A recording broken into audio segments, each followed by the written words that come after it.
parece que es muy interesante que volver a las raíces, ¿no? Porque unas veces uno se pierde en esto de las nuevas tendencias, las nuevas tecnologías, pero siempre debe estar basado en eso, ¿no?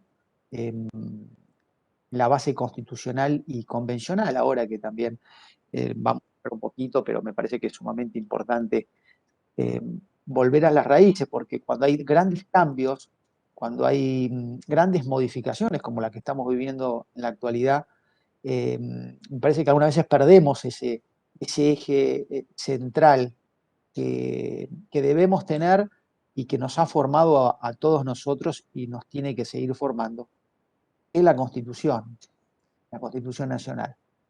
Y me parece muy acertado esto de decir, bueno, vamos a cerrar el año en una charla sobre la Constitución, sobre la justicia constitucional, hablar sobre las últimas tendencias, el rol que debe ocupar o que debe ejercer los jueces en este siglo XXI tan activo y con tantas cuestiones que debemos repensar y reflexionar. Vamos a comenzar en lo que eh, denominamos cuál es el rol o la función del juez. Eh, Mucho se ha hablado sobre esta temática, mucho se ha leído, mucho se ha expresado, mucho se ha escrito sobre el rol del juez. ¿Qué rol cumple en una sociedad o qué rol cumple de acuerdo a lo que nos marca la Constitución Nacional? Muchas veces se dice que la figura del juez es una figura en la cual lo que busca es hacer justicia. Eh, Hacer justicia que ya la denominación trae aparejado eh, muchas definiciones o muchas interpretaciones que derivan de la subjetividad de cada uno, porque lo que a mí me parece que es justo, quizás para ustedes no lo sea, o quizás lo que parezca justo a ustedes no lo sea para mí. Por lo tanto, hay un libro muy interesante, ¿Qué es justicia?, de Kelsen, y ahí ya hay, es como si lo leen, se van a dar cuenta que él mismo eh, no tiene muy claro qué es justicia, ¿no? Porque es algo tan variante, tan cambiante en civilizaciones, en edades, en culturas. Justicia es muy variante y cambiante también porque los tiempos cambian. Lo que justo hoy, supongamos nosotros, tan solo un ejemplo, la cuestión de género. Lo que hoy es totalmente irritante, injusto, inconstitucional, eh, quizás hace unos años no lo era. Entonces, vemos cómo la conciencia de justicia de cada uno es muy variante, varía mucho. Pero para eso nosotros tenemos que decir, bueno, vamos a, siguiendo el positivismo constitucional, podemos decir, bueno, ¿y qué nos dice la Constitución realmente en el rol del juez? Lo que es justicia, en realidad los constituyentes se lo dejaron en manos de todos los poderes del Estado, incluso en la ciudadanía, porque en el preámbulo, que es el único lugar donde habla de justicia, dice afianzar la justicia, pero como una cuestión atinente a todos los integrantes de la República, sean ciudadanos, eh, poderes políticos, poder judicial, es decir, el rol de hacer justicia o de actuar justamente es una obligación, un objetivo, una finalidad que tenemos todos. No lo marca en un solo poder del Estado. Lo que está bien esto, porque nosotros decimos que solamente hace justicia el Poder Judicial, ¿por qué el Poder Ejecutivo y el Poder Legislativo no tendrían que actuar justamente cada vez que dictan una norma o establecen un acto administrativo o toman una medida política? Estaríamos negando lo que realmente es importante, que lo importante es que se haga justamente. Por eso es que dice afianzar la justicia como una obligación genérica. Después decimos, la palabra que es afianzar, y decimos, Afianzar, ahí ya empezamos con subjetividades, porque afianzar, ¿qué significa? Algo, afianzamiento es una palabra latina, ¿no? Es sostener o mejorar. Algunos dicen, bueno, es sostener algo que se está cayendo. Eso es la visión que cada uno tiene de la justicia. Y otros dicen, no, en realidad es para acrecentar o robustecer algo bien constituido, o darles elementos a algo para que vaya creciendo algo que quizás no tenga un nacimiento o una estructura eh, quizás no terminada o no definida y que se necesita ponerles elementos para que lo sea. Fíjense ustedes que ya la justicia estamos todos de acuerdo porque es una obligación de todos, según la Constitución y según la interpretación que podemos hacerle en el preámbulo. Tenemos claro que el preámbulo son los objetivos generales del país, de nuestro Estado. ¿Sí? Nosotros cuando leemos el preámbulo estamos viendo en realidad los objetivos y finalidades que el constituyente se enmarcó en el año 1853 y dijo esto tiene que ser el plan de ruta para que el Estado empiece, nazca, crezca y se desarrolle. Ahí están los objetivos generales. Aunque muchos años el preámbulo se habló como una mera declaración, que en realidad no tenía mucho sentido práctico, eh, y no fue muy utilizada. Recién en un caso de la Corte Suprema de Justicia, Pérez Smith, del año 1974, la Corte dijo que en realidad el preámbulo no solo es lo más importante de la Constitución, sino cuando tenemos divergencias o falta de interpretaciones o dudas en la Constitución, tenemos que acudir a las raíces y los objetivos que tenemos como nación. ¿Y dónde lo tenemos? En el único lugar es en el preámbulo. Así que fíjense lo importante que es el preámbulo y su utilización. Y después sí se fue más utilizando el preámbulo en sus interpretaciones, en sus objetivos. Me parece sumamente importante. Entonces, la justicia es una obligación de todos, con lo cual no es una función específica de un poder del Estado.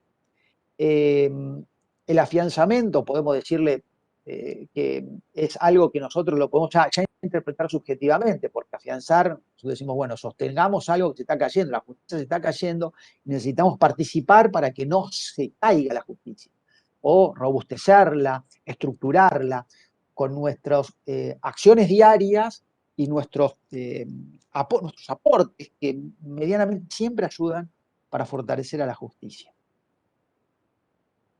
Dentro de ello podemos hablar mucho más, pero lo cierto es que decimos, bueno, ¿y la Constitución entonces qué le da como función al Poder Judicial? Al Poder Judicial le da una de las funciones más importantes que le ha dado la Constitución a un poder del Estado. Porque en realidad 116 de la Constitución es el artículo neurálgico de todo esto. Y en realidad es muy corto, no hay mucho, de hecho no hay incisos, como sí lo tienen los otros poderes. Fíjense ustedes, el 75 cuando enmarca cuáles son las funciones o atribuciones del Poder Legislativo, marca 32, con lo cual imagínense que están taxativamente enunciadas y además podemos dividirlas, podemos expresarnos, explayarnos sobre cada una de ellas, pero el Poder Judicial no los tenta de ese modo. El Poder Ejecutivo también tiene alrededor de 30 funciones si le incorporamos las establecidas en el artículo 100 al jefe de gabinete, que son otras atribuciones más, pero todos conforman al Poder Ejecutivo, con lo cual ahí tenemos casi 30 también funciones o atribuciones. Pero el Poder Judicial no ostenta esa función. Entonces, la primera reflexión que tenemos es decir, ¿por qué no lo ostenta? ¿Por qué no dice, el Poder Judicial tiene las siguientes atribuciones y empieza a desarrollarlas? Yo les puedo explicar que en realidad, porque situémonos en el año 1853, que fue cuando empezó, después en el año 60 se incorporó algunos otros artículos, pero el 116 es exactamente el mismo. Lo único que varió el tema de que la Corte Suprema de Justicia no va a tener como función controlar las conductas judiciales. pero el rol de lo que hace a la estructura del Poder Judicial no varía demasiado. Primero le dice le corresponde. O sea, la primera palabra que nosotros vemos en el 116 es la palabra corresponde. Con lo cual, acá tenemos que decir que la función que le da al Poder Judicial es una obligación no facultativa, no es una cuestión potestativa, sino es una obligación constitucional lo que después determina el Poder Judicial. Con lo cual, lo que el 116 enmarca es algo obligatorio. El resto de las funciones que podemos nosotros incorporarles al Poder Judicial son accesorias e implícitas a las obligaciones constitucionales. Lo que sí tenemos como expresas y obligatorias son las que determina con posterioridad el 116. Después el 116, lo que sí detalla son de qué forma o qué sistema tiene el Poder Judicial. Pero ustedes se preguntarán, antes de empezar esto, ¿por qué no tiene incisos? Que eso es lo que habíamos quedado ahí, planteado el interrogante. No tiene porque en realidad nosotros, ¿qué hicimos cuando creamos nuestra Constitución? Tomamos dos fuentes, que eran las dos fuentes más importantes en ese momento. ¿Cuáles eran las dos fuentes más importantes en ese momento? La Constitución norteamericana de 1787 y la Constitución francesa de 1791. Esas eran las grandes fuentes, y bueno, sí, también sumemos la Declaración de Derechos y Garantías francesa, que también es una gran fuente en nuestra Constitución. Pero lo cierto es que lo que hace a la Constitución francesa, el Poder Judicial no era un poder del Estado, con lo cual ahí difícilmente se mencione como un poder y además establecerle atribuciones o mandatos constitucionales, porque no era ni siquiera concebido como un poder del Estado. De hecho, Montesquieu, en El espíritu de las leyes, remarca un pensamiento que fue seguido y además dicho en muchas ocasiones, es que los jueces son la bouche de la loi, los jueces son la voz de la ley, con lo cual imaginemos este concepto, que es la voz de la ley, lo único que tiene que hacer el juez es expresar lo que dice la ley, no debe hacer absolutamente más nada, ni siquiera pensar que puede dejar sin efecto una ley, por supuesto, si es la voz de la ley, no es el guardián de la ley. El guardián de la Constitución surgió obviamente de Estados Unidos, pero de forma muy incipiente. En realidad, la función que ostenta y hoy conocemos como control de constitucionalidad, en realidad en Estados Unidos se llama la Judicial Review, es una función quizás la más fuerte que todas, que ahora vamos a analizar. Lo cierto es que era muy incipiente, nacía de ese modo, por hecho que no tiene un desarrollo muy exhaustivo en esto. Con lo cual es como prueba y error. Los constitucionales incluso dijeron, vamos a ver cómo funciona esto, porque incluso en los mismos constituyentes hubo disparidad de criterios que incluso Madison, por ejemplo, tenía un pensamiento totalmente en contra y que decía que el control lo tenía que efectuar un órgano sui generis emanado del Poder Legislativo. Y así infinidad de ideas hasta llegar a lo que se plasmó después en el artículo 6 de la Constitución norteamericana, que es el 116 nuestro. Pero es por eso que no se ha desarrollado de este modo. Y nosotros decimos, bueno, ¿y por qué decimos que lo relacionamos tanto con Estados Unidos? Porque si bien no podemos relacionarlo con Francia porque no era considerado un poder del Estado, sí podemos tomar los derechos, porque los derechos sí fueron tomados de la Constitución francesa y la Declaración de Derechos fue tomado de la Constitución francesa. Pero en lo que hace la estructura de los poderes del Estado, y más precisamente lo que hace al Poder Judicial, nosotros lo tomamos de Estados Unidos. Y si ustedes quieren tomar un elemento para que se justifique lo que estoy diciendo, tenemos que tan solo leer el 116 cuando establece en su oración después de la palabra corresponde, porque dice, le corresponde a la Corte Suprema de Justicia y Tribunales Inferiores, lo que ahora vamos a decir. Con lo cual, ¿qué está diciendo? La función que señala con posterioridad es una función que la ostenta tanto la Corte Suprema de Justicia como todos los tribunales inferiores en forma igualitaria. Y entonces no, pero igualitaria no, porque dice tribunales inferiores. Está diciendo, hay un superior y hay un inferior. Sí, sí, pero la concepción de un tribunal inferior significa, primero, que la causa comienza y finaliza en primera instancia. El juez natural de toda causa es el juez de primera instancia. No son las cámaras ni la corte. ¿Por qué? Porque el juez natural es el juez de primera instancia, es el que nace y termina. ¿Cómo termina una causa? ¿Dónde se archiva? En el juez de primera instancia. ¿Y dónde se inicia? El juez de primera instancia. Pero los recorridos posteriores son controles. Controles a través de la vía recursiva, con lo cual permite que una sentencia sea observada, controlada por otros estamentos de la justicia para que haya un mayor control, una mayor discusión. Por eso imagínense que hay en la estructura hay un juez y hay tres que controlan algo que hace un solo juez, con lo cual es aún más discutible, más interpretable una sentencia de tribunales inferiores.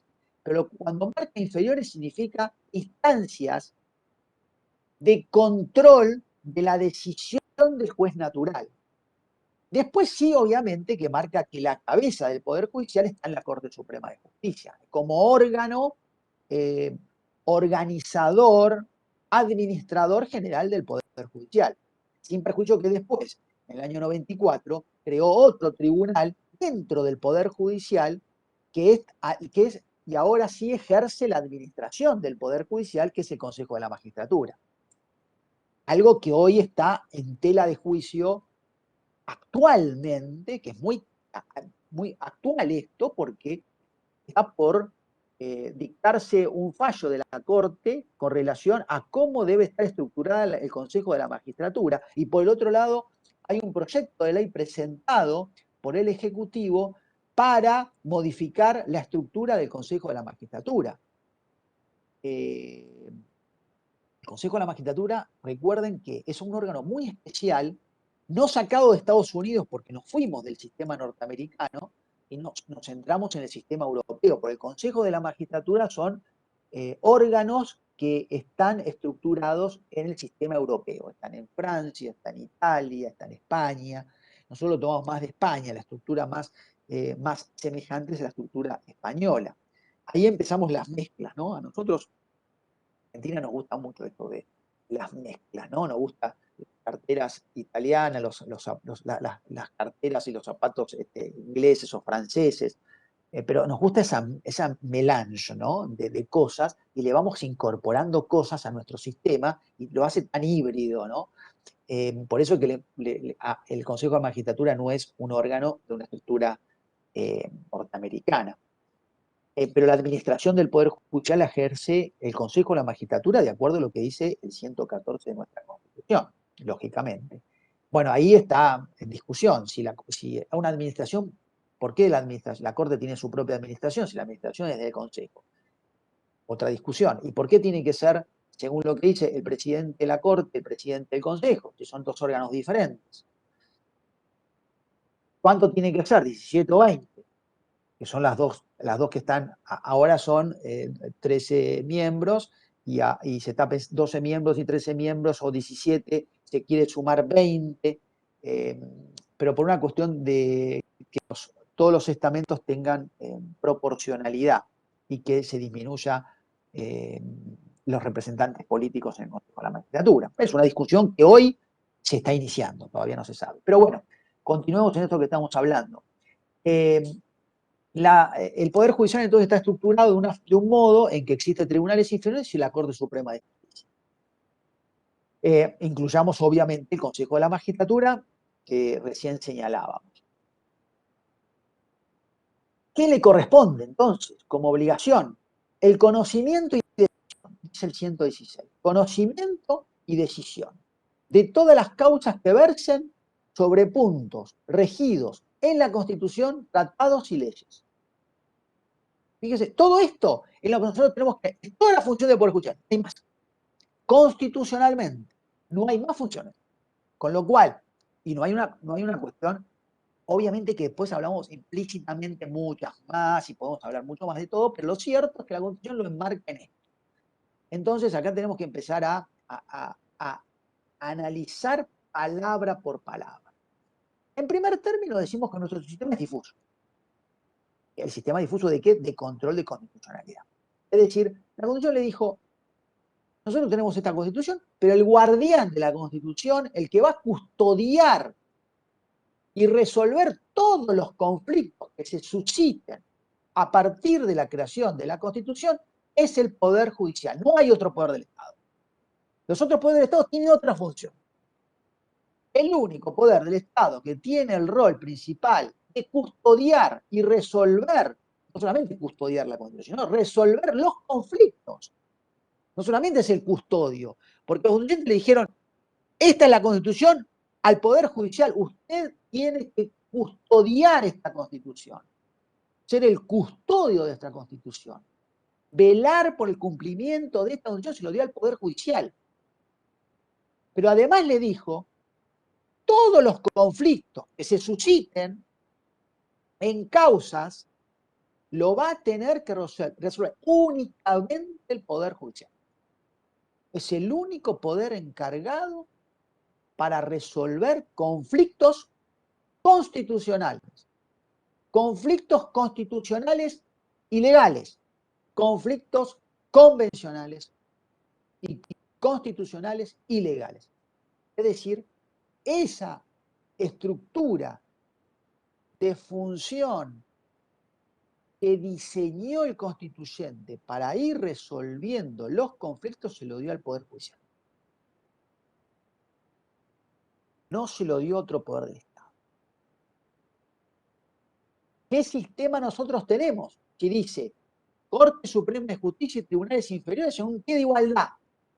O sea, no es que solamente lo tiene un órgano, lo tienen todos, en forma igualitaria. Lo único que, acuérdense, al decir inferior significa que hay otros tribunales superiores, pero no en jerarquía, sino superiores en lo que hace al control de lo que dice y establezca el juez de primera instancia.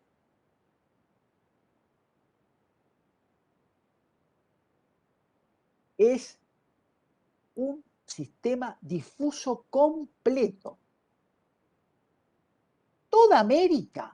En toda América, el único sistema difuso completo es Argentina y Estados Unidos. No hay otro sistema difuso completo en toda América. Los otros sistemas, acuérdense que el sistema de control difuso solamente lo tienen los sistemas federales. Los sistemas unitarios, todos los sistemas unitarios, todos los estados unitarios tienen un sistema de control de constitucionalidad concentrado.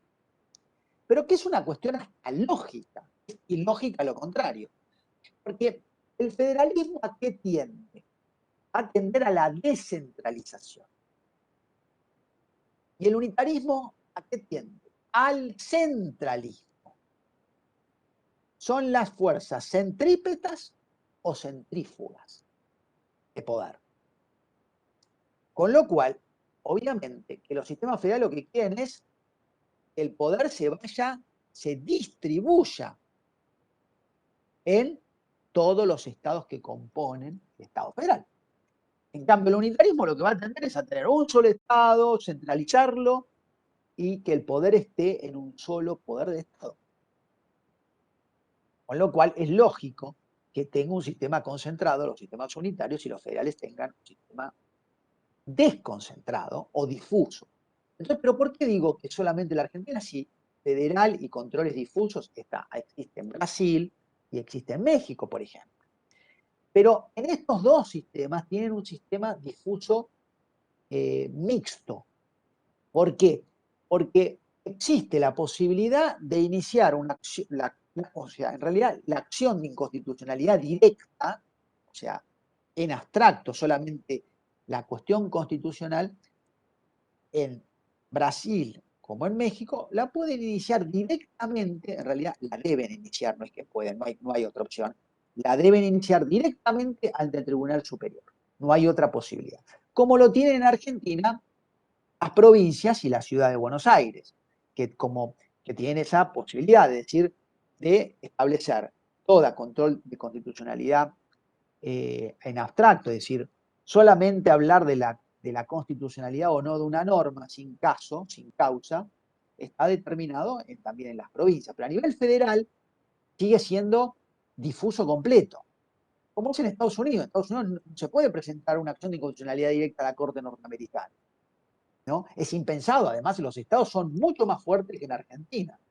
Está la doctrina IWI, que es una doctrina creada por la Corte norteamericana, donde determina que toda cuestión de análisis constitucional de normas provinciales o normas de los estados, la última instancia son los tribunales de los estados, no la Corte Suprema de Justicia. Y la Corte Suprema de Justicia, antes de resolver cualquier cuestión de constitucionalidad de leyes de los estados, debe verificar la doctrina, seguir la doctrina de los estados. Acá en realidad es exactamente al revés. Cuando hay doctrina de la Corte, los tribunales superiores de provincia tienen que acomodarse a lo que dice la Corte. En Estados Unidos totalmente al revés. Y si no se expidió, el Superior Tribunal de ese estado le remite el expediente para que se expida. Y después que se expida va a continuar la doctrina, porque la doctrina imperante es lo que dice el Tribunal Superior. Esa es la doctrina IRWE, es una doctrina donde establece como órganos superiores en lo que hace a las cuestiones constitucionales de las leyes estaduales a los tribunales superiores de los estados.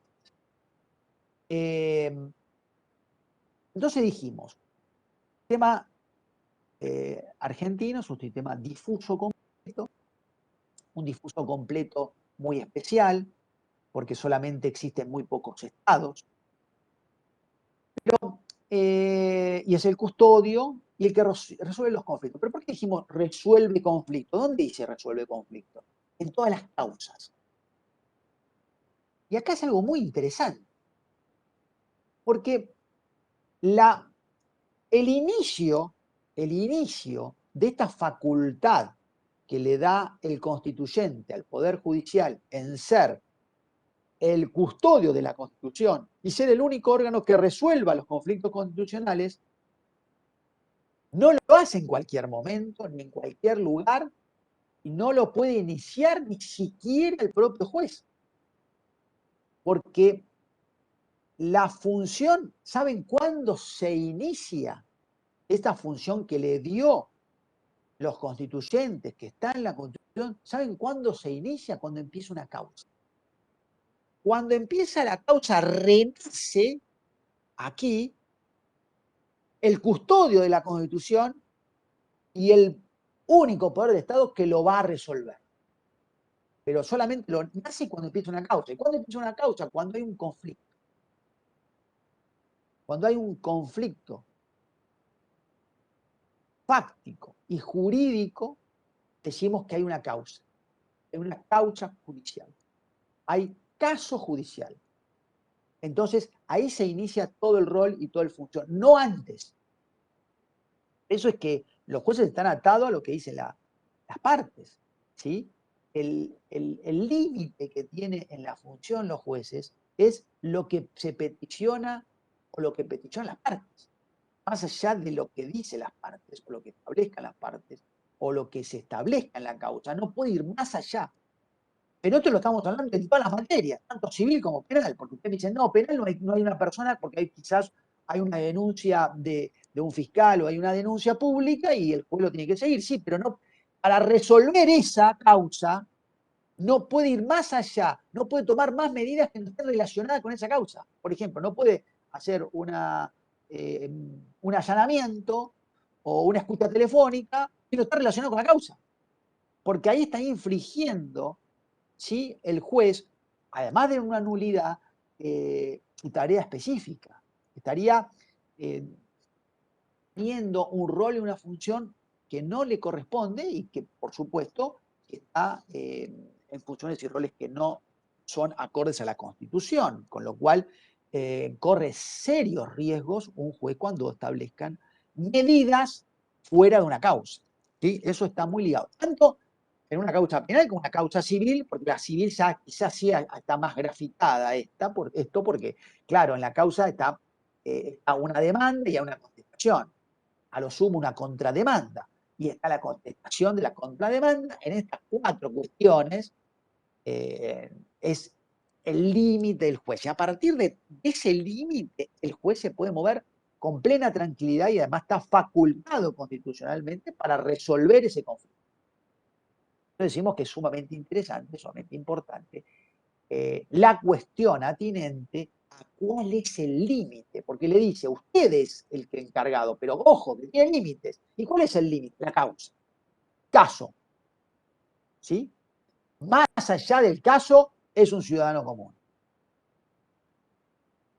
Dentro del caso y la causa ya tiene un poder más elevado, un poder más importante, que lo ostenta, además, incluso el único poder del Estado que lo ostenta. ¿Sí? Después, primero le dice, bueno, usted tiene estas facultades, ¿y cómo lo desarrolla? Los límites, ¿acuerdas? Eso es la causa. Entonces, iniciamos una causa que se inicia la jurisdicción. La jurisdicción, simplemente algo sencillo como para definir, es todo el que tiene jurisdicción tiene potestades decisorias. ¿Sí? El que tiene, ¿qué es una jurisdicción? ¿Qué es el poder de jurisdicción? Poder jurisdiccional. Poder jurisdiccional significa el que tiene poder de decidir. El que tiene jurisdicción tiene poder de decidir. Sí, existe en qué medida tiene poder decisorio, que es la competencia. Pues es la competencia, la medida y la jurisdicción.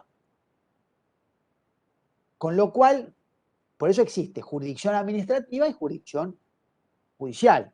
Jurisdicción arbitral, también algunas veces se llama, etcétera, muchas denominaciones, pero lo central que hace a la esencia, que es la Constitución, lo ejerce solamente el Poder Judicial.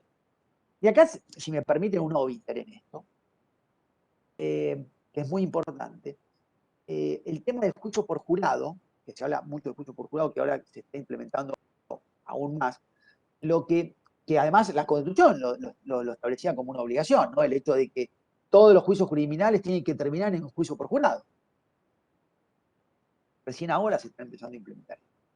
Excepto, dice, las cuestiones atinentes que la acusación la tenga el poder en la Cámara de Diputados, que sería como un juicio político. Los juicios políticos no se pueden hacer por juicio por jurado.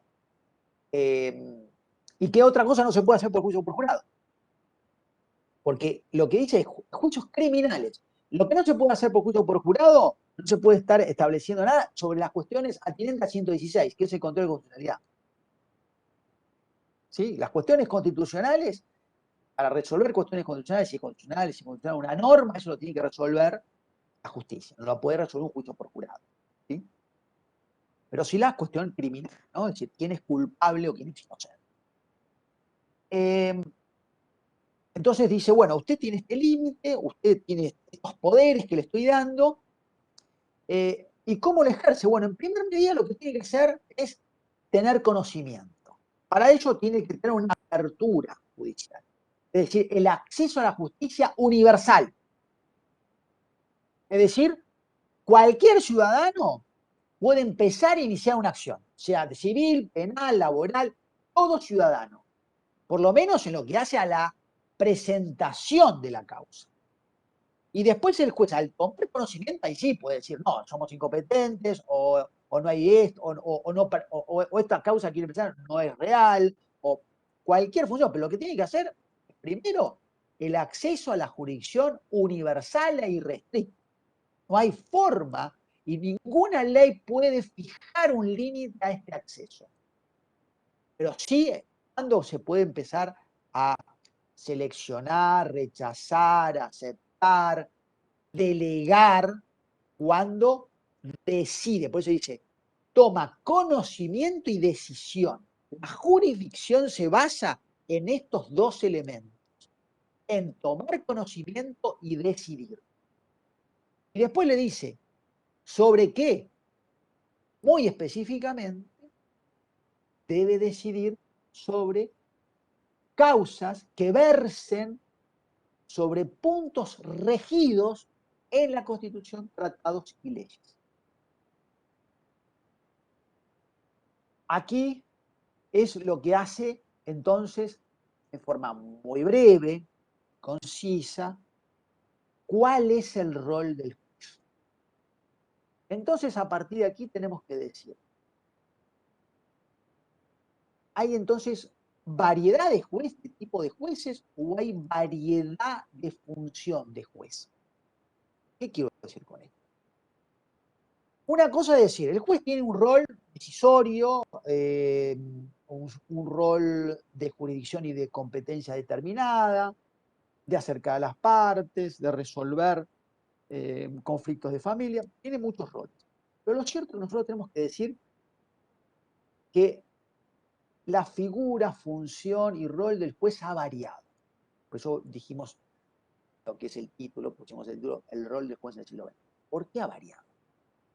Porque al inicio, yo no estoy hablando de la Constitución, pero al inicio de la historia, la justicia, el juez, se inició como un juez ordinario. Y es la denominación, donde determina que el juez ordinario, ¿qué es lo que hace? El juez ordinario resuelve conflictos, pero no conflictos constitucionales, conflictos entre seres humanos, entre dos personas, entre dos estados, entre dos familias, entre grupos de personas, resuelve conflictos.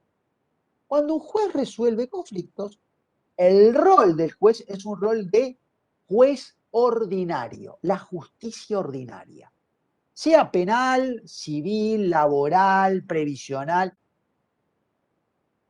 porque esta es la esencia del juez. El juez debe resolver conflictos. La Constitución no se apartó de hecho, porque cuando habla de causas, analizamos la esencia, ¿qué es una causa? La causa se basa, el caso se basa en un conflicto. Bueno, muchas veces se pensó, ¿y cómo? ¿Y una sucesión no es causa entonces?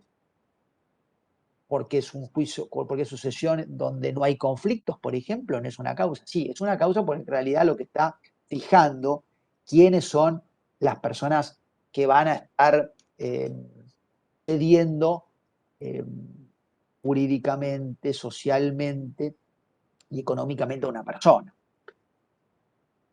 Las cartas de ciudadanía, por ejemplo, no son causas porque no hay conflicto. Bueno, pero también debe resolver, porque la Constitución después, en la Constitución misma dice que las cartas de ciudadanías son otorgadas y deben ser resueltas por los jueces federales. Y así, obviamente que hay más amplitud, pero vamos a ser más genéricos. Y decimos justamente que el rol del juez en primera instancia debe resolver un conflicto. Y para ello, ¿qué necesita? Esclarecer el caso, ¿no? Por eso es que abre a pruebas, llama a audiencia, nombra peritos, es decir, toda la estructura que acompaña al juez ordinario. ¿Qué pasó? Comenzó la era de las revoluciones constitucionales, con las dos constituciones que nosotros enmarcamos anteriormente. Constitución norteamericana, Constitución francesa, que fue el inicio de todo esto, dijo, el juez resuelve un conflicto, sea como poder de Estado, sea como no poder de Estado. Pero el norteamericano le dijo, resuelve el conflicto, ¿sí? Pero además se pensó y dijo, cuando una cuestión la resuelve, hay dos personas, una persona A y una persona B, lo resuelve una persona C, que es el juez, es muy subjetivo. Entonces ya empezó esta era del Estado de Derecho, donde dijo, no hay ninguna decisión del Estado que no sea a través de una norma jurídica, cuya interpretación está en cabeza de la justicia. Pero se le anexó algo, se dijo, las normas jurídicas van a tener una estructura de ordenamiento lógico que es la Constitución. Entonces ahí nació el Estado de Derecho Constitucional y una figura que es la de, además de resolver el conflicto, los jueces que tienen que hacer, verificar si cuando resuelve ese conflicto hay alguna norma que altera, amenazca o disminuya o entorpezca la Constitución. Si hay alguna norma con esta característica, debe declarar la inconstitucionalidad de esa norma. Esa figura es la que nosotros conocemos como juez constitucional. ¿La figura de qué? De declarar la inconstitucionalidad de toda norma que en el propio conflicto, no en forma genérica, sino en ese conflicto, resulta inconstitucional. Ojo, no libremente, sino lo debe efectuar primero cuando no tenga otra opción para resolver el conflicto que no sea la inconstitucionalidad de esa norma. No puede resolver el conflicto si no declara la inconstitucionalidad de la norma. ¿Por qué? Porque acuérdense que el juez debe aplicar la ley. El juez, una vez que una ley ya es promulgada, publicada y demás, y está vigente, tiene validez y vigencia, una ley, es obligatoria. ¿Y quién es el que debe hacerla cumplir? El juez. Por lo tanto, la primera obligación es que se cumplan las normas. Pero ahora bien, cuando después de esa función dice, bueno, yo tengo que resolver este conflicto, pero para resolver estos conflictos yo tengo que aplicar la ley. No puedo decir, yo resuelvo, hay una ley, bueno, no importa, la dejamos de lado, ya, bueno, sea otra ley, bueno, la dejamos para otro día analizarla. No, no, debe aplicar esa ley. Pero claro, si yo aplico esta ley, yo voy a resolver de modo diferente. Entonces, ¿qué digo? No, yo quiero resolver de este modo, pero entonces, sin esta ley. ¿Pero por qué no puedo hacer esta ley? Porque esta ley se contradice con la Constitución. Entonces, no tengo más opciones que yo, si quiero resolver el conflicto como debo resolverlo, debo declarar la inconstitucionalidad de la norma, porque la inconstitucionalidad de la norma es una cuestión de última ratio. Es decir, la última opción que tengo para resolver el conflicto, la inconstitucionalidad. Recuerden, obviamente, que eso no está atado a lo peticionado o lo dicho por las partes, ¿sí? Porque la inconstitucionalidad es una cuestión de interés público, más allá de lo que se peticiona o no las partes. Porque la parte puede decir, puede pedir una inconstitucionalidad como no puede no pedirla, ¿sí? Pero porque el único obligado es el juez. Porque la parte pueden olvidarse o no plantearlo. Con intención o sin intención. Pero lo cierto es que el juez sí está obligado, no tiene forma de eludir. Con lo cual, no lo digo yo, lo dice la propia Corte Suprema de Justicia en los casos emblemáticos de Milde Pereira y Banco Comercial de Finanzas. ¿Sí? En estos dos fallos determinó que la inconstitucionalidad es una cuestión de interés público y que el juez tiene este principio muy conocido que es el iura novi curia. El juez conoce el derecho, el cual no puede decir, no, desconozco el derecho. No, porque aparte pueden decir algo bien o algo mal, pero el juez es el que conoce el derecho. Entonces el juez es el que debe aplicarlo. Y debe aplicar el derecho, el buen derecho es la Constitución. Esa es la figura de un juez constitucional. Después del año 94, ya hasta ahí teníamos dos figuras, dos roles, que ya lo veníamos analizando muy perfectamente.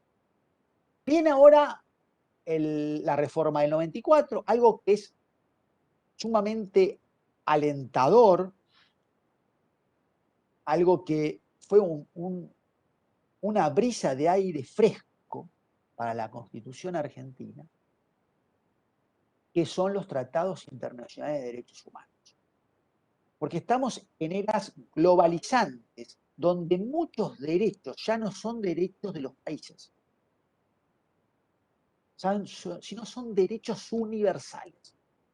Y los ostenta todo ser humano por el hecho de ser ser humano,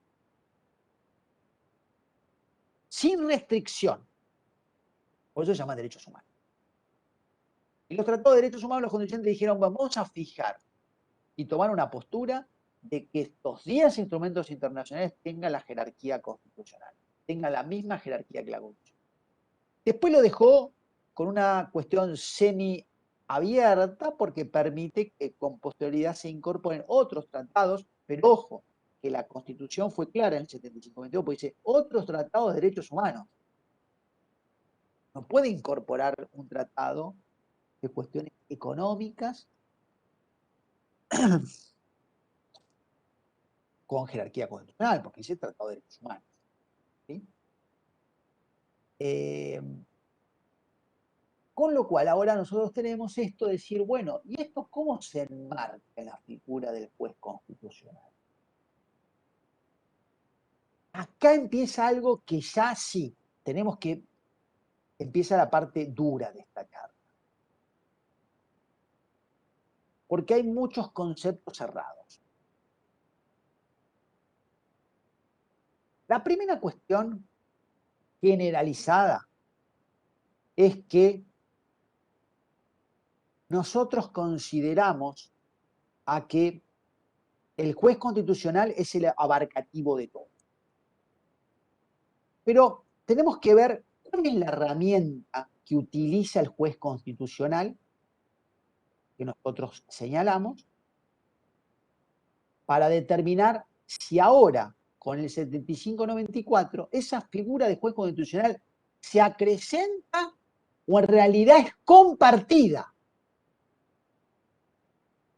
Muy bien. Primera cuestión.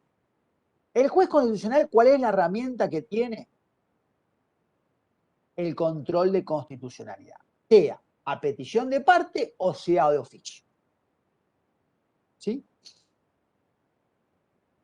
Le incorporó tratados internacionales con jerarquía constitucional, entre ellos el más significativo como figura, extensión y seguimiento es la Convención Americana de Derechos Humanos o Pacto San José de Costa Rica.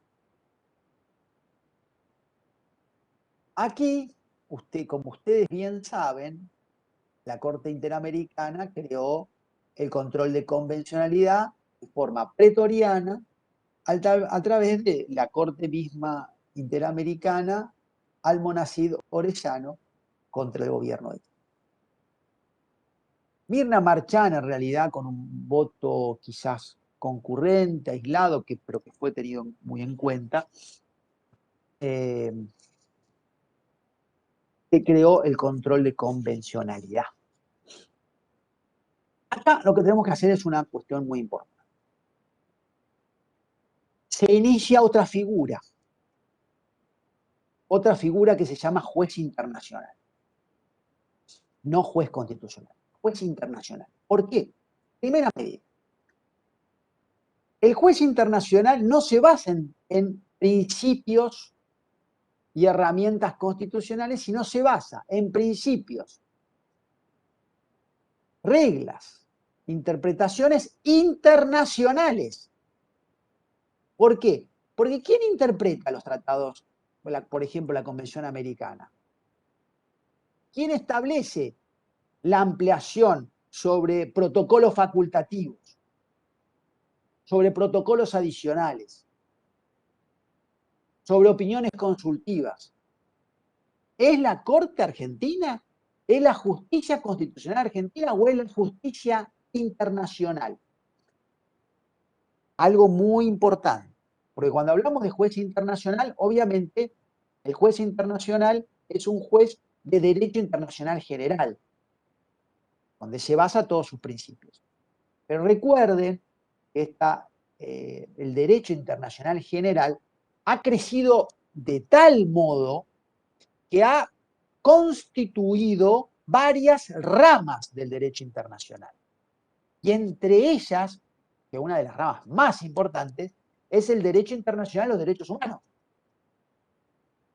Después existe el derecho internacional laboral, después existe el derecho internacional previsional, el derecho internacional penal, es decir, muchas ramificaciones. La ramificación más importante, quizás la que ha trascendido en el mundo, dentro del derecho internacional, es el derecho internacional de los derechos humanos, que es una ramificación del derecho internacional. Entonces, cuando yo digo juez internacional, yo estoy hablando juez internacional de derechos humanos, no estoy hablando juez internacional. ¿Pero por qué? Porque hay muchos tratados internacionales que no tienen jerarquía constitucional. Tienen, excepto los enunciados en el 75, inciso 22, y los 3 incorporados con posterioridad, el resto tiene un rango de superior a la ley. Entonces no podemos hablar de juez internacional porque hay tratados internacionales que no ostentan la jerarquía constitucional. Entonces, solamente vamos a tomar la figura de un juez internacional, ¿sí?, como una figura que va más allá del juez constitucional, que es el juez internacional de derechos humanos, cuya herramienta de protección es el control de convencionalidad.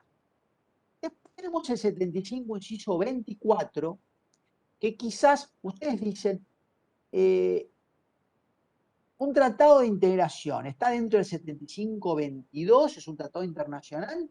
¿El derecho internacional es lo mismo que el derecho de integración? La concepción del mundo y la concepción del constituyente ciertamente es que no es lo mismo. Tienen estructuras totalmente diferentes. Tienen nacimientos y desarrollo totalmente diferentes. Porque uno se basa en la cooperación internacional y la otra se basa en derechos regionales, tratados regionales, que no se asemejan. Sí pueden tomar la fuente de un derecho internacional, pero no es derecho internacional, es derecho de integración. Con buen atino, el constituyente lo enmarcó en otro inciso de la Constitución y lo enmarcó en donde, en el 75, inciso 24. Entonces tenemos que decir, además de un juez ordinario, de un juez constitucional, o un juez internacional de derechos humanos, existe el juez de integración. Enmarcado en donde, en el inciso 75, 24. Y aquí entonces, ¿y cuál es la herramienta que va a utilizar la justicia de integración? Es el control de integracionalidad. Y aquí sí cerramos el ciclo. Por lo tanto, tenemos un juez ordinario que resuelve conflictos sobre la base de un principio de congruencia y sentencias justas. Un juez constitucional que se basa en la supremacía constitucional y se basa en el control de constitucionalidad como herramienta reinante. Tenemos un juez internacional de derechos humanos que va a velar por la supremacía de la Convención Internacional de Derechos Humanos, cuya herramienta de instrumentación va a ser el control de convencionalidad. Y después tenemos un juez de integración regional que va a resolver conflictos regionales bajo principios, pensamientos, herramientas y costumbres regionales, con la herramienta del control de integracionalidad.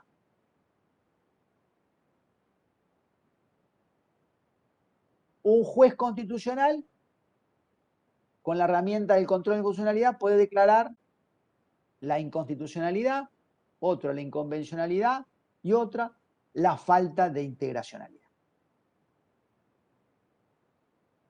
Esto constituye algo que nosotros sí debemos analizar de forma muy exhaustiva. El control de constitucionalidad, como dijimos, pone a la Constitución por encima de todo.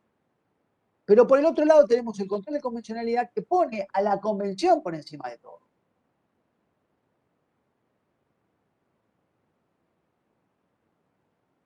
Nosotros decimos, en primera medida, como antes de la parte final de esto, pero ustedes escucharon lo que yo acabo de decir, ¿no? Separé integración, separé internacional, separé Internacional de Derechos Humanos, que está separado, y separé Constitución. Yo pregunto, la Corte Interamericana de Derechos Humanos y la Comisión Interamericana de Derechos Humanos, que cumple un rol esencial en los estados americanos, porque va a velar por los perjuicios que sufren las personas sobre los derechos humanos. Pero lo cierto es algo muy claro. ¿Es un órgano supranacional la Corte Interamericana de Derechos Humanos? Para poder entender que en un control de convencionalidad se basa en la supremacía de la convención por encima de todo, donde la decisión de la Corte Interamericana es superior y nulificante a lo decidido por los tribunales superiores de cada estado.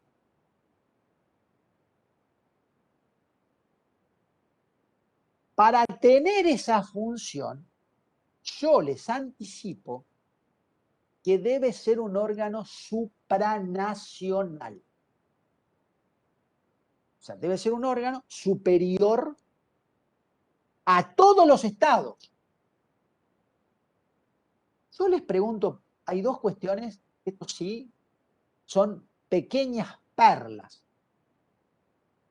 La Constitución Nacional, ¿a quién le da esa facultad?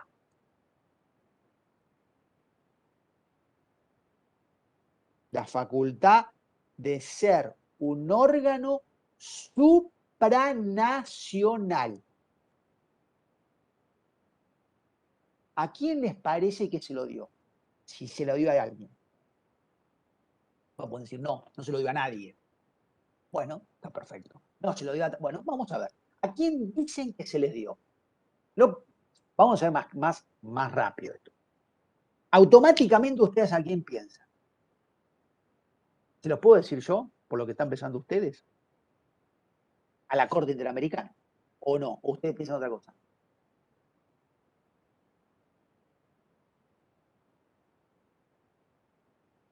¿Qué dicen?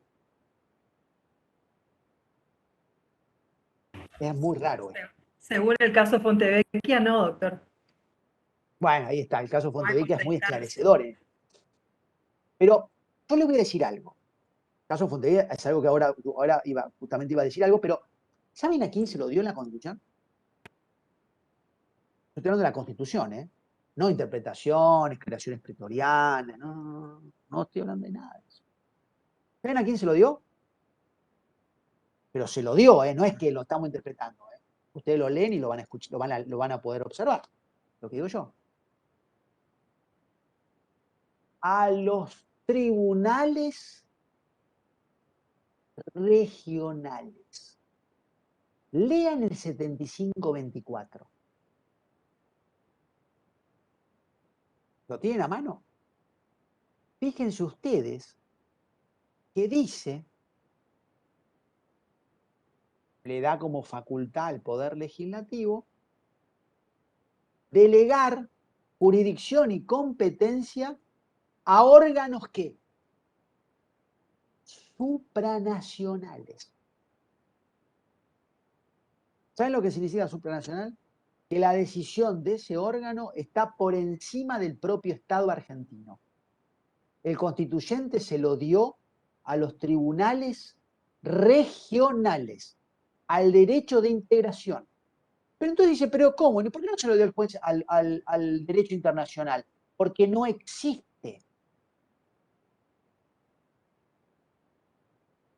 Espero que no escuche ningún chico acá en este momento, pero es como Papá Noel, no existe. No existe. No existe el derecho internacional supranacional. No existe. Porque la única concepción, porque se debe desarrollar en una estructura de crecimiento y reciprocidad regional. Ustedes si se fijan, el 75-24 dice, está bien, se lo doy al órgano supranacional, se lo doy, digo, al tribunal regional, que no existe en Argentina, no hay un órgano, no hay ningún órgano regional que tenga esa facultad. Porque recuerden que la Corte Interamericana no es derecho de integración, es derecho internacional de derechos humanos. Y los derechos internacionales de derechos humanos no existen tribunales supranacionales. Y como dijo muy bien, acertadamente, con el tema Fontevecchia, Comisarquiliana, no, pará, estamos todos, ¿qué largo apellido o esto? ¿Cómo es Liliana? Bueno, Liliana, ¿no? Sería. Comisarqui Liliana, sí.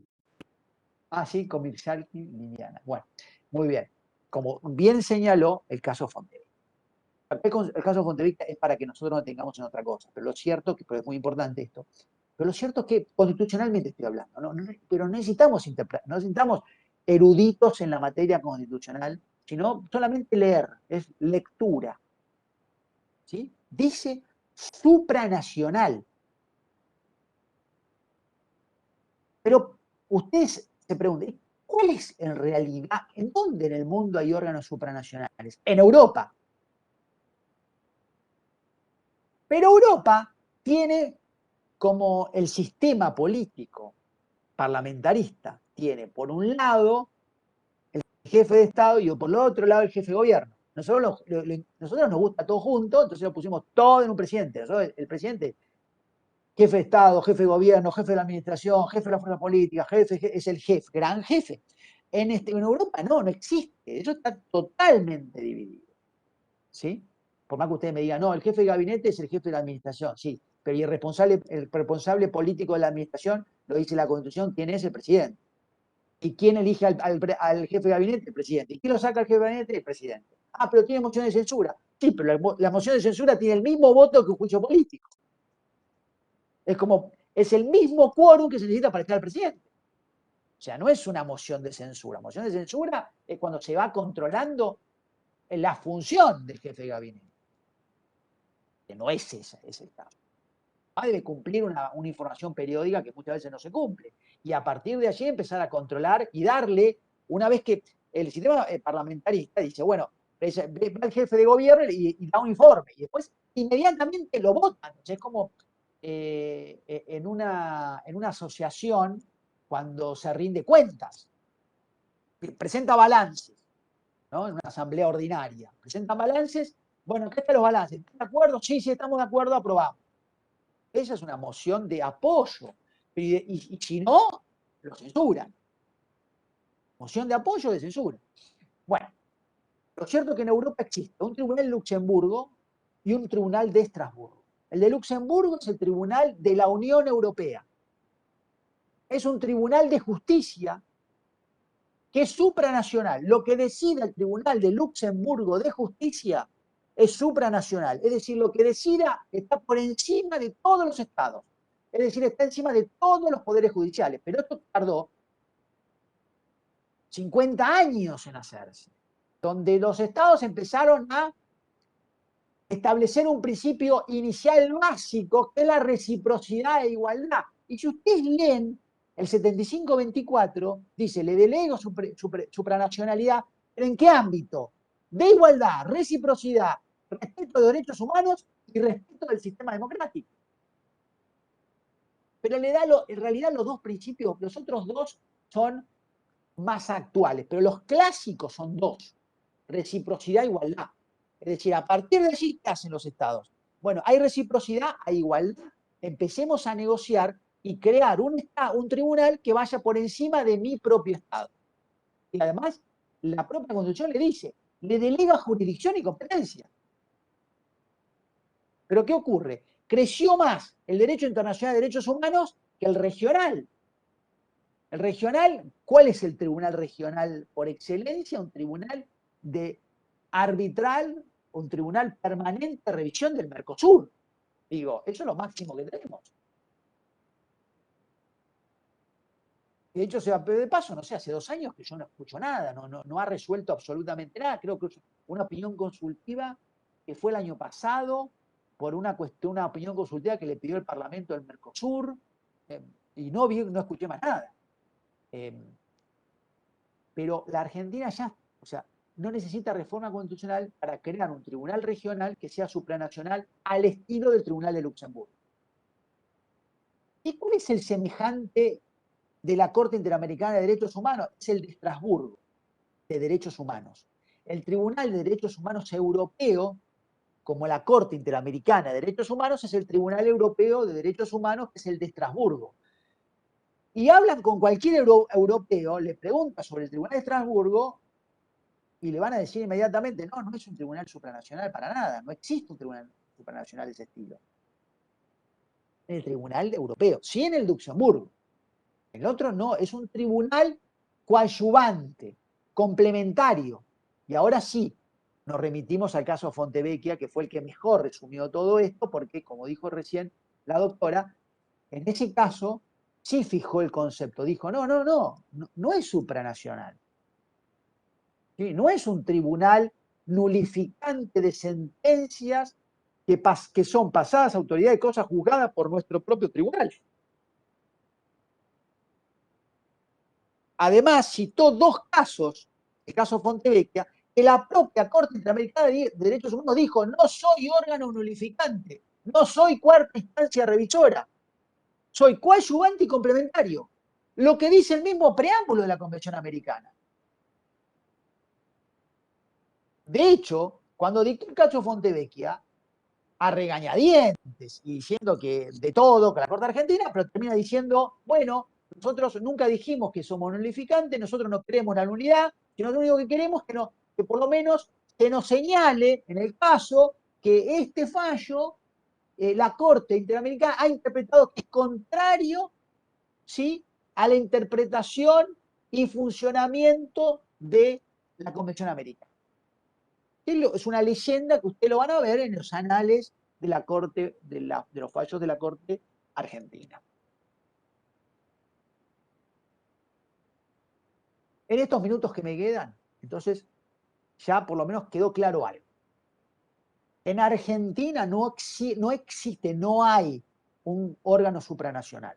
Y la única posibilidad constitucional que así lo sea es crear un tribunal regional que ni siquiera es derechos humanos, porque el 7524 no dice nunca derechos humanos, sí dice que respeten los derechos humanos.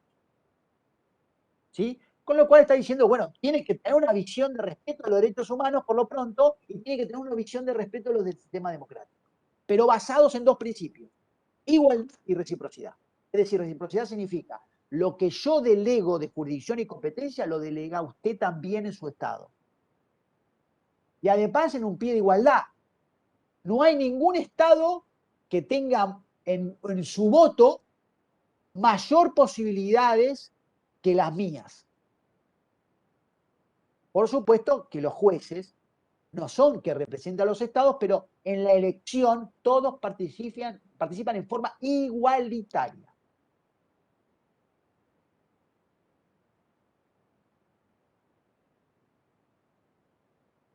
Quiero terminar con este concepto. Entonces, ¿cómo manejamos todos estos elementos tan dispares? Porque si nosotros decimos, yo me inclino por el control de convencionalidad, bueno, ya dijimos que en realidad es algo muy complejo esto, ¿no? Pero lo cierto, yo digo control de convencionalidad, pero recuerden que cuando dice control de convencionalidad están poniendo por encima la Convención Americana de Derechos Humanos, por encima incluso de la propia Constitución. Yo digo, no, pero yo digo control de convencionalidad, pero está por encima de la Constitución, por encima de los tratados internacionales, con lo cual tampoco es bueno porque es un rango, porque los tratados también tienen un rango igual. Ahora bien, lo que tenemos es una herramienta muy ágil que muchas veces se aplica, en muchísimos casos se aplica, yo ahora no tenemos tiempo pero para analizar algunos casos, pero hay muchísimos casos que se señala de un modo, pero nunca se denomina de este modo.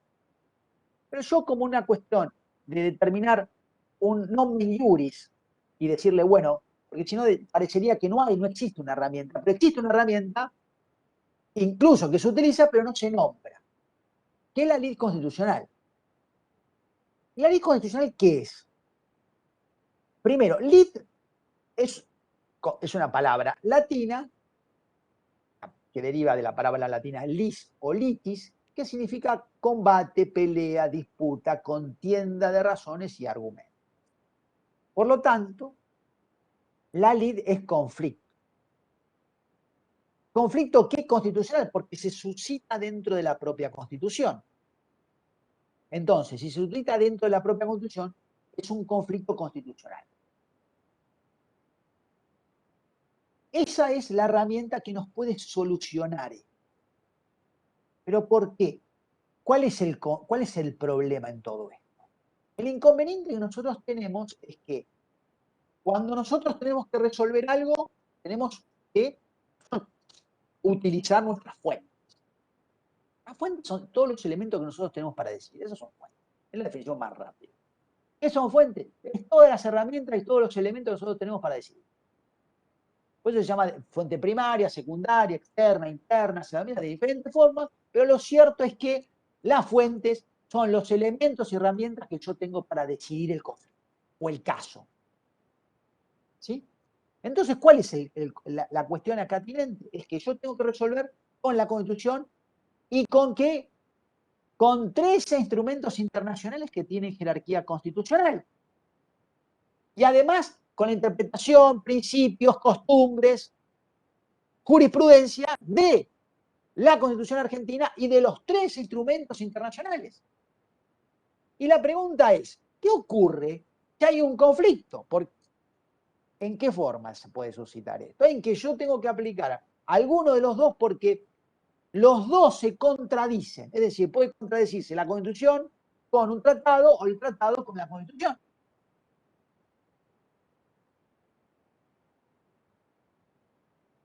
Esto puede ocurrir.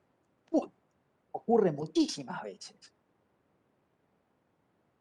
Incluso la parte actora dice, bueno, yo me inclino por los tratados internacionales que dicen esto. Y por el otro lado, el demandado puede decir, no, yo me inclino porque la Constitución dice esto. No significa que uno de los dos, porque los dos desarrollan derechos, pero siempre hay una conjunción de derechos. No es que existe un solo derecho, pero el constituyente ya fue claro en esto, dijo, no hay derechos absolutos, porque no podemos. Yo quiero, vamos a tratar el derecho a educación, es absoluto. No, son todos relativos. Y el constituyente del 14 da una pista y dice, de acuerdo a las leyes que reglamenten su ejercicio. ¿Y qué significa reglamentar su ejercicio? La compatibilidad con los otros derechos que va a estar desarrollado en la ley de ese derecho y en la ley de todos los derechos. Por eso se llama reglar ese derecho, establecer la regla de aplicación al caso concreto de ese derecho.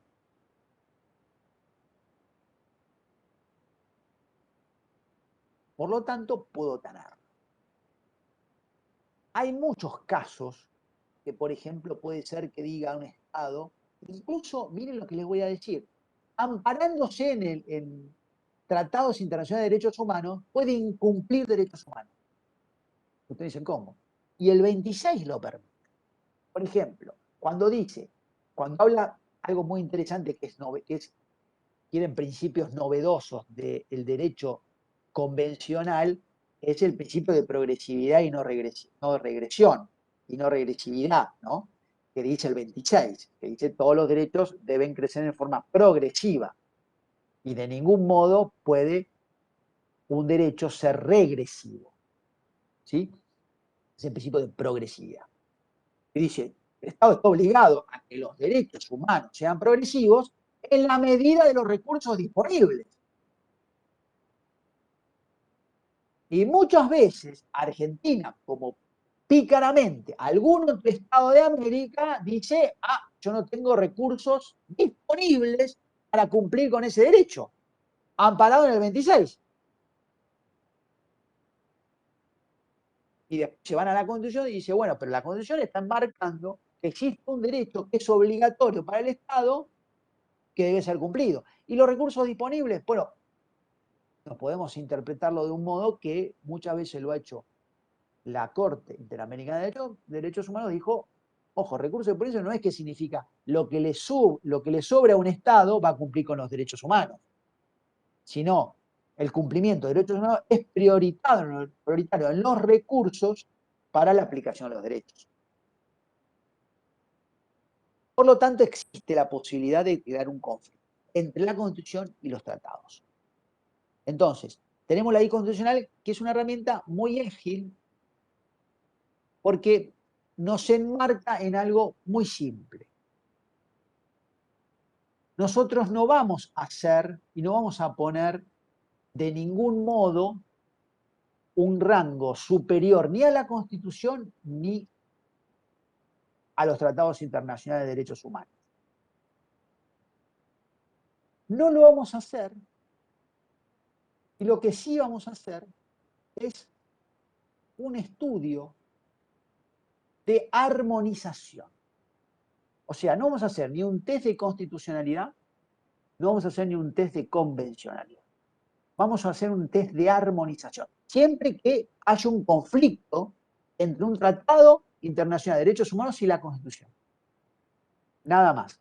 Esta ley constitucional se utiliza en ese caso porque es un conflicto constitucional para resolver la cuestión constitucional entre la Constitución y los tratados, que tiene jerarquía. Por lo tanto, nosotros decimos, bueno, aquí, ¿qué hacemos? Armonizamos. No le damos un rango superior a ninguna norma, sino armonizamos. ¿Qué es armonizar? Es tomar todas las normas y aplicar la que yo considero más factible a la solución de este conflicto, en forma armónica y no nulificante.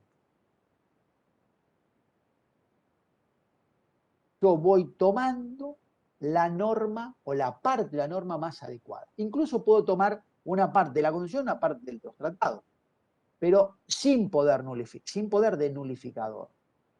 No nulifico, no desarticulo un artículo, ni de la Constitución ni del tratado. Lo que sí, armónicamente, voy realizando este test de armonización para primero ver todas las normas que voy a tener para resolver y después aplicar en forma armónica la que a mí me parezca más conveniente. Entonces, efectúo un test de armonización y ¿qué hago? La inconstitucionalidad o convencionalidad no, la inaplicabilidad de cierta norma que no voy a aplicar.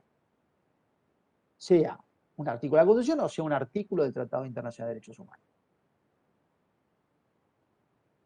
Y finalmente, ¿cuál es el objetivo? Porque yo digo, bueno, yo voy a hacer una armonización, yo voy a aplicar, pero ¿en base a qué?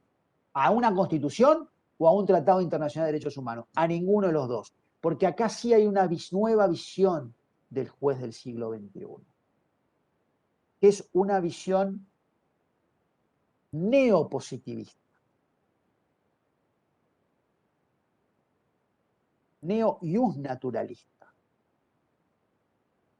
Yo no voy a tener en cuenta la norma, sino voy a tener en cuenta como objetivo principal, porque si yo tengo en cuenta la norma que debo cumplir, la Constitución o el Tratado Internacional, ya desvío el eje de importancia en un sistema nuevo positivismo, del nuevo iusnaturalismo. Nuevo, ¿por qué? Porque lo que voy a tener como eje principal y motor en todo esto es el principio pro homine, es el derecho humano. Yo tengo la concepción y la visión de determinar que yo debo proteger este derecho humano porque en primera medida lo veo alterado, disminuido, incumplido, y yo en la interpretación que hago considero que este derecho humano debe prevalecer sobre el resto de las normas, incluso de las normas. porque si no estoy atado a la norma y me olvido del derecho humano, porque digo, bueno, yo debo cumplir esto. Ah, bueno, pero hay una norma que no me permite y no puedo aplicar y velar por este derecho humano. Entonces debo aplicar la norma. No, no, no, no. La concepción actual es la concepción no normativa, es la concepción filosófica de protección del derecho humano. Entonces, de ese modo, yo lo que hago es velar por el cumplimiento del principio esencial pro hominem. Y así lo efectúo. Porque en definitiva, lo que yo busco es la protección de los derechos humanos, el bienestar general y la compatibilidad de los deseos y voluntades esenciales del ser humano. Doctor, quisiera hacer un aporte y un pedido de opinión suya, Muchas más que gracias. nada sobre el tema que le introduje hoy, sobre el caso, ¿no es cierto? Y el tema de la soberanía de nuestra justicia en cuanto a que no hay una cuarta instancia revisora del derecho de la jurisprudencia interna. Si bien la jurisprudencia interna debe adecuarse a los tratados internacionales, ¿no es cierto? Yo creo que hay un pequeño defecto en cuanto a la comprensión y al mensaje que en definitiva se quiere dar con Fontevecchia, porque como usted bien dijo, no es cuarta instancia, no vino a anular ninguna sentencia y por sobre todo era una relación procesal, digamos, con un objeto distinto al debatido en el derecho interno. Así que era Fontevecchia contra el Estado argentino y no era Menem contra Fontevecchia. Entonces me parece a mí que esa disquisición entre el debido proceso y el debido proceso constitucional, la debida tutela, digamos, también procesal, hay que marcar estas diferencias en que era un proceso totalmente ajeno a aquel que la Corte resolvió. Si bien por vía de efectos, va a tener efectos, ¿no es cierto?, repercusiones en cuanto a la sentencia de origen, la sanción no es al actor en el caso nacional, sino que la sanción es al Estado argentino. Me parece a mí que solamente lleva a la Corte a decir que no hay cuarta instancia, nosotros somos soberanos, más allá del margen, ¿no es cierto?, de reservas que obviamente la Argentina tiene reservada la Constitución, pero al adherir a los tratados es imposible también salirse de este sistema interamericano. Y por el respeto, digamos, a la permanencia en la comunidad internacional, sería bastante noble por parte de la jurisprudencia argentina que no se le quite peso a la interpretación de la Corte Interamericana, nada menos que a la Convención Americana de Derechos Humanos. Me parece el último bastión que tiene un justiciable cuando un Estado termina por violar un derecho humano sustancial, sin necesidad de que se convierta en cuarta instancia. Así que, salvado el problema procesal, donde las partes son diferentes, los procesos y objetos son diferentes, quedaría, por mi parte, opinar que necesitamos una reforma procesal que pueda permitir, digamos, tomar nota de estas sentencias de la Corte Interamericana, porque no hay anotaciones marginales en las sentencias de la Corte Argentina con respecto a la Corte Interamericana. Entonces van a tener que vincularse de alguna manera como antecedente o precedente, porque quiera o no, nos vincula esa decisión en Fontevecchia para futuros casos. Nada, es una simple opinión y juega mucho acá el proceso constitucional.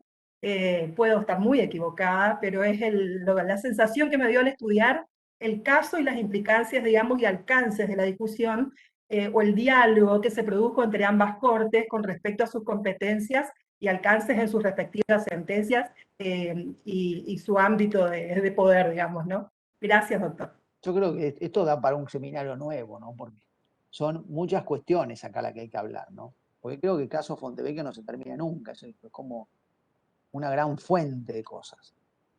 Primera cuestión, ¿no? No, yo en ningún momento digo que no se debe respetar los tratados de derechos humanos, ¿no? Ni siquiera lo dice la Corte. Bueno, caso Fontevecchia. Tenemos para decir, primero que no es un caso, vamos a ser claros. En realidad es una concesión de oficio. Si no hay caso ahí. ¿Cuál es el caso Fontevecchia? No hay caso Fontevecchia. Porque en realidad es un oficio que le envió la Cancillería Argentina por vía de la Secretaría de Derechos Humanos y Relaciones Institucionales del Ministerio de Exteriores de la Argentina, que es el organismo encargado de canalizar todas las peticiones de órganos internacionales, y ahí se lo envió a la Corte para que cumpla, ¿no? Con lo cual, lo podía haber hecho una condenación de oficio, pero lo que pasa es que, claro, o por la trascendencia, que en realidad no sé si que era trascendente el caso, pero también la trascendencia institucional, porque había nuevos ministros de la Corte y querían quizás fijar una postura y eligieron este, que no era un caso, para tomar una postura determinada. Eso es en la primera interpretación, que no hay caso judicial. Es una simple y lisa y llana contestación de oficio, en la cual se enmarca en dos temas que había que contestar. Uno, que era la indemnización a Fontevecchia y D'Amico. Y la Corte dijo, bueno, nosotros no nos ocupamos de dar indemnizaciones porque no hay fondo del Poder Judicial para dar indemnizaciones, eso tiene que ser el Poder Ejecutivo, con lo cual girará esta obligación al Poder Ejecutivo para realizarla. La notificación de la sentencia, tampoco nosotros tenemos una vía para comunicar sentencia, lo único que tenemos es redes de la justicia para publicar sentencia, la cual lo vamos a hacer, pero la publicación se debe ocupar también el Poder Ejecutivo. Y sí se centró en la tercera cuestión, que era la nulidad de la sentencia de Fontevecchia, que en realidad era, como bien dijo la doctora, que era el caso Menem, ¿no? Que después se transformó en caso Fontevecchia y después se transformó en Ministerio de Relaciones Exteriores sobre contestación de oficio, no sé, una cosa así media rara, media extraña. Pero bueno, así es el caso. Hay muchas interpretaciones acá, pero yo lo que quiero significar es que estoy totalmente de acuerdo en que se cumpla lo que marca la Corte Interamericana de Derechos Humanos, que se cumplan todos los tratados internacionales, que en realidad que eso es que nosotros lo tomemos como la propia Constitución, con lo cual eso es más fácil, porque es en el trabajo diario, ¿no? Que nosotros cuando decidamos obviamente los códigos, las leyes, y tengamos la Constitución y los tratados internacionales, ¿no? Y es como, pero nos falta esa agilidad de que quizás cuando resolvamos, también veamos en la Corte Americana, pero para la cuestión más sencilla, porque es como la Constitución, pero es un complemento a la Constitución, no es que extiende la Constitución. Acá hay un concepto clásico que yo sigo. ¿Qué es un complemento? Y ahora quizás con el resultado de que es, porque se acuerdan que el 7522 dice que los tratados internacionales tienen la jerarquía, pero es un complemento a la Constitución y no deroga ningún artículo de la primera parte de la Constitución. Pero lo cierto es que esta parte complementaria me resulta sumamente interesante porque no se ha extendido en la interpretación más veraz de la terminología, y yo lo voy a decir en forma muy sencilla, que quizás eso esclarezca mucho. Todos los tratados internacionales, incluso lo que dice la Corte Americana, que son complementarios. ¿Qué significa complementario? Es cuando el complemento es lo que se le incorpora al principal para mejorarlo. Fíjense esta concepción tan sencilla. ¿Qué es un complemento? Es lo que se le incorpora al principal para mejorarlo. Si el complemento no ayuda a mejorar el principal, no es un complemento. El complemento es lo que yo le incorporo a algo para que ese algo sea mejor. Y ese algo, ¿quién es o qué es la Constitución? Yo le doy un ejemplo, que quizás no está muy interpretado. Cuando nosotros decimos es un acto discriminatorio, ¿correcto? Una acción civil, cualquiera. O penal, lo que fuese. Ustedes ven en una causa un acto discriminatorio. ¿Sí? Se basa en un actuar discriminatorio. O quizás en una omisión discriminatoria. Bueno, tampoco puede ser una omisión. Se basa en eso, ¿no? Ustedes inmediatamente, ¿qué acción inician? Si fuesen abogados. Viene un cliente, le dice, miren, yo he sufrido un acto discriminatorio.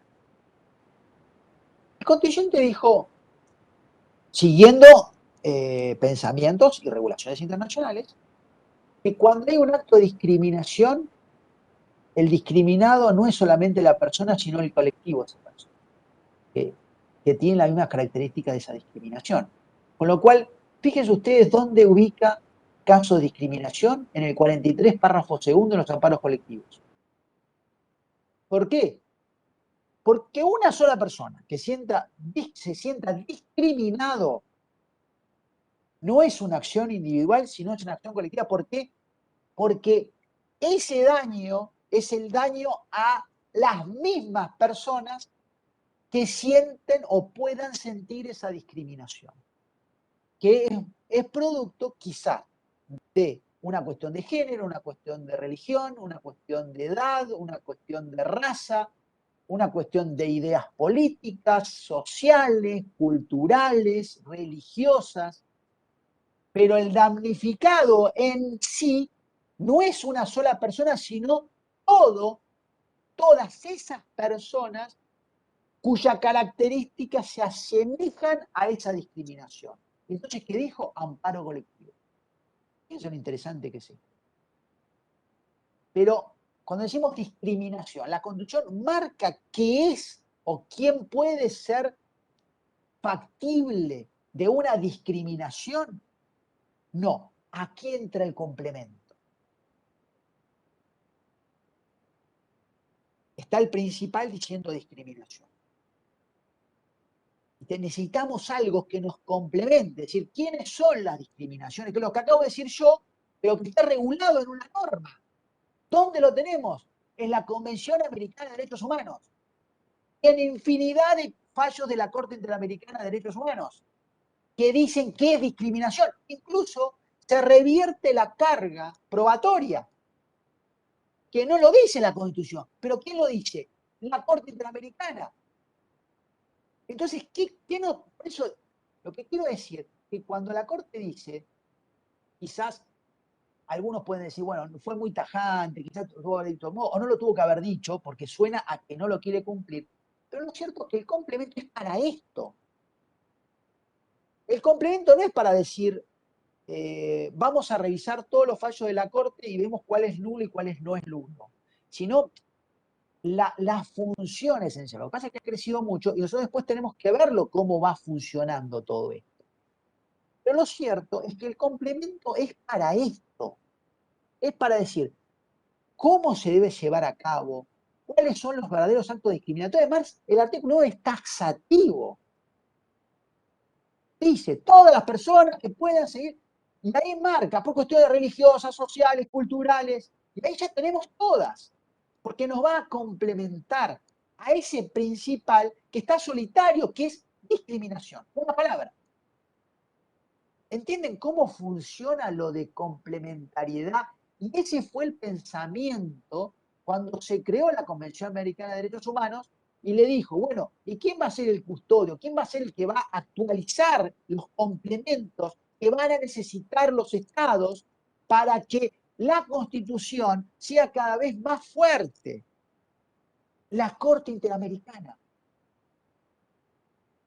Ese es el rol.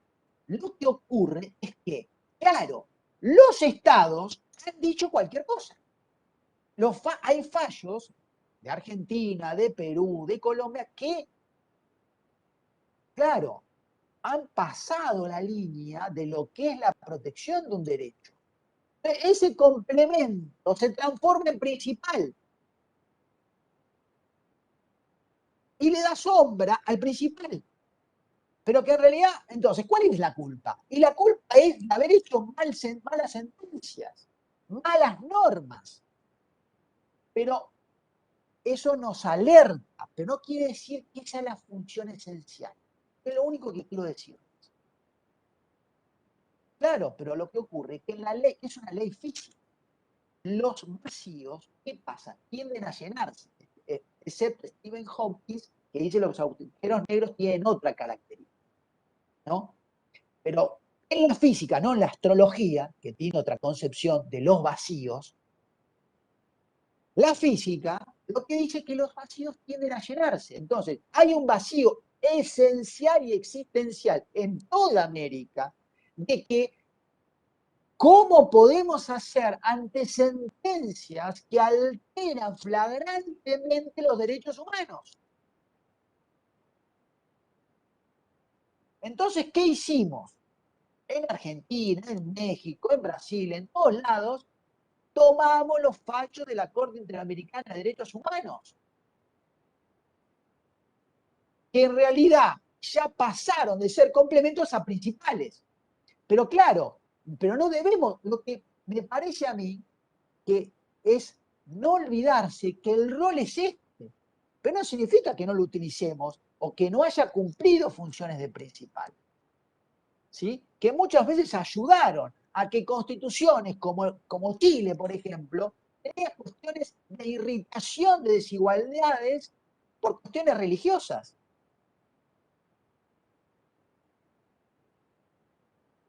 Pero lo que tenemos que tener en cuenta es que nosotros, por más que después lo tomemos como una cuestión principal, no es una obligación principal, sino es una obligación de complemento, que la debemos tomar para que nos pensemos para después sea principal, pero en la esencia es complementario.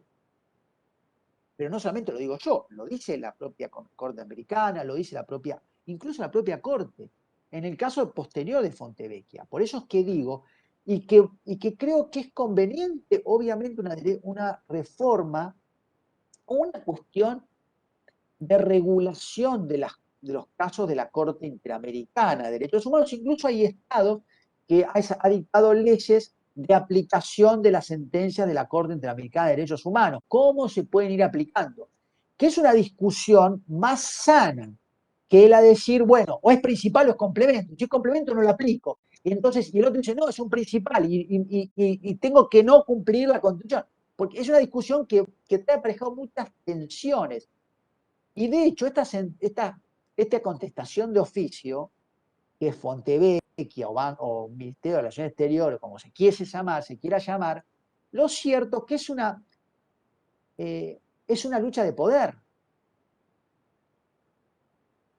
Es una lucha de conflicto de poder. Esto es un claro ejemplo de conflicto de poder, donde dos poderes superiores confrontan quién es la última voz. Pero si podemos rescatar lo sano de todo esto, es que la propia Corte Argentina dijo que la Corte Interamericana es el último intérprete. Lo admitió la propia Corte. Y la propia Corte Interamericana admitió en ese conflicto que la última instancia en la justicia es la justicia argentina. Son dos admisiones en un conflicto de poderes. Lo cierto es que en esa cuestión está dadas ya las funciones de cada uno, porque no podemos dudar que lo dijo en el caso Fontevecchia, incluso en los párrafos previos a decir que había que poner, no quería nulificar, sino por una aclaración, que decía que nunca se puede arrogar la Corte Argentina ser el último interpretador de la Convención Americana de Derechos Humanos, porque el último interpretador, el que interpreta, que establece la Convención Americana es la Corte, no la Corte, que tomó el rol de interpretar algo que no. Y la Corte Argentina en realidad no tendría que arrogarse esa función, porque no es la función de él. Él no puede interpretar la Constitución como última instancia, pero nunca puede interpretar la Convención Americana como última instancia. La última instancia es la Corte Interamericana. Los efectos que tenga hacia la Argentina es de complemento, es decir, bueno, yo no, pero ojo, las próximas, yo voy a, o sea, como que toma nota para mí, que es mucho más saludable. Entonces, porque si no, claro, si no estaría diciendo, bueno, toda la sentencia nunca es cosa juzgada, porque vamos a esperar a ver, ya que en Argentina la justicia es lenta, imaginemos que no es definitivo hasta que resuelva la Corte Interamericana. Ya